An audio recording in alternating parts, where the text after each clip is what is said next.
L'église appartient à un lieu extraordinaire qui est sur le bord de l'eau, qui est la pointe de Pointe-Claire.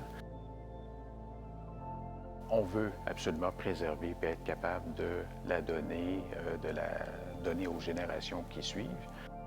Mon nom est Jean Pelletier, je suis marié à la paroisse depuis 6 ans et vis à la paroisse depuis 40 ans. C'est en 2020 qu'on s'est aperçu qu'il y avait des infiltrations d'eau au bas du clocher. Alors c'est à ce moment-là qu'on a mandaté une firme d'architectes pour venir trouver finalement les sources du problème. Et c'est lors des inspections qu'ils ont découvert que la structure intérieure d'acier du clocher était défaillante. Alors, à partir de ce moment-là, à partir du rapport, on est en mesure de faire une demande au CPRQ pour la subvention.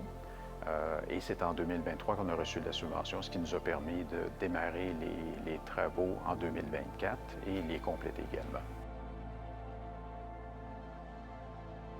L'expertise utilisée que vous avez au CPRQ, l'expérience, les connaissances ont pu m'être utiles dans la réalisation justement du projet pour arriver à nos fins.